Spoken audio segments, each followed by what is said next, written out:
ওই আয়াত যেটা পড়েছিলাম সেটার তাফসীরে হযরতে উসমান যুন্নুরাইন রাদিয়াল্লাহু তাআলা 60টা কথা বলেছেন, আমাদের তরুণ প্রজন্মের জন্য খুবই দরকার। তিনি বলতে লাগলেন, ওই দেয়ালের নিচে যেই সম্পদ ছিল সেই সম্পদের মধ্যে হযরত উসমান গনি যুন্নুরাইন বলছেন একটা পাতা ছিল, পাতা স্বর্ণের পাতা। সবাই সুবহানাল্লাহ জোরে হন না বাজি, সুবহানাল্লাহ হন না, অনরাতে কষ্ট হন না হলো এখানে দূরে শরীফ পড়ুন। আল্লাহুম্মা সাল্লি মা আলা আলি সাইয়্যিদ সুবহানাল্লাহ ওয়ালহামদুলিল্লাহ লা ইলাহা লা ইলাহা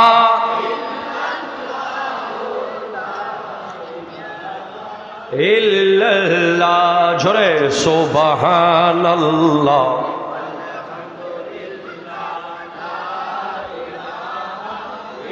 লা ইলাহা।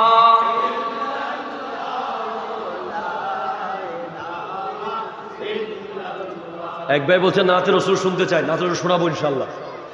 তার আগে 60টা লাইন বলে ফেলতে হবে, তাহলে তাফসীরটা শেষ হবে না। তাফসীর করছেন হযরতে উসমান যুন্নুরাইন। আরে জোরে বলেন না ভাই সুবহানাল্লাহ। হযরত উসমান যুন্নুরাইন কে? ইসলামের কতম খলিফা? আরো জোরে কত? আরো জোরে। আমার নবী ইরশাদ করতেছেন, লিকুল্লি নবিয়্যিন রফিকুন ফিল জান্নাহ ওয়া রফিকি ফিহা উসমান ইবনে আফফান। প্রত্যেক নবীর জান্নাতে একজন বন্ধু থাকবে, আমার বন্ধু থাকবে হযরতে উসমান গনি যুন্নুরাইন। আমার নবী জানিয়েছেন, আমার যদি 40টা মেয়ে থাকতো আমি একটার পর একটা সবগুলো হযরত উসমানকে বিয়ে দিতাম। তিনি এমন এক জাত। উনি তাফসীর করছেন সূরা কাহাফের 82 নম্বর আয়াতের যে ওয়াকানা তাহতাহু কানজুল লাহুমা, ওই দেয়ালের নিচে, কথা হবে না, কথা হবে না প্লিজ, কথা হবে না, সবাই মনোযোগ আমার দিকে। ওই দেয়ালের নিচে কি সম্পদ ছিল? তিনি বলছেন ওই দেয়ালের নিচে একটা স্বর্ণের পাতা ছিল। কিসের পাতা? ওই স্বর্ণের পাতার মধ্যে 60টা লাইন লেখা ছিল। আরো জোরে বলেন সুবহানাল্লাহ। তার মধ্যে প্রথম লাইন হচ্ছে আজিবতু লিমান আরিফাল মাউতা ওয়া হুয়া ইয়াদহাকু।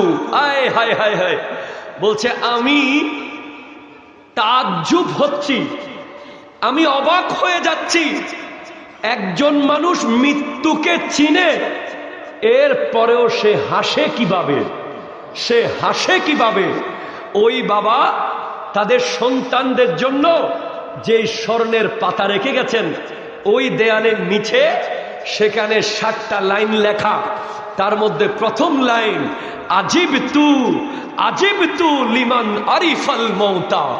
আমি তাজ্জুব হই যে ব্যক্তি মওতকে চিনল, ওয়া হুয়া ইয়াদহাকু, কিন্তু সে হাসতেছে। সে হাসে কিভাবে?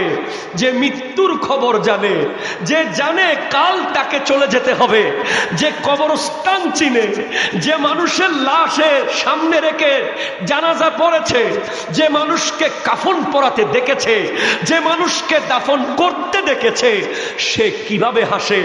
আজকের দিনে আপনি যদি দেখেন, তরুণ প্রজন্মকে যদি দেখেন, 24টা ঘন্টা হয়তো ফ্রি ফায়ারে, না হয় পাবজিতে, না হয় মাদকে, না হয় জুয়াতে, না হয় ক্ল্যাশ অফ ক্লেম, না হয় বিভিন্ন রকমের রং তামাশায় মত্ত হয়ে আছে।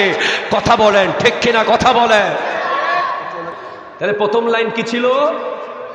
যে ব্যক্তি মওতকে চিনে সে হাসে কিভাবে? কথা কন না, কথা কন না। যে ব্যক্তি মৃত্যুকে চিনে সে হাসতে পারে না। নবীজি ইরশাদ করেছেন, আমি যা জানি তা যদি তোমরা জানতে তোমরা কোনো দিন হাসতে না।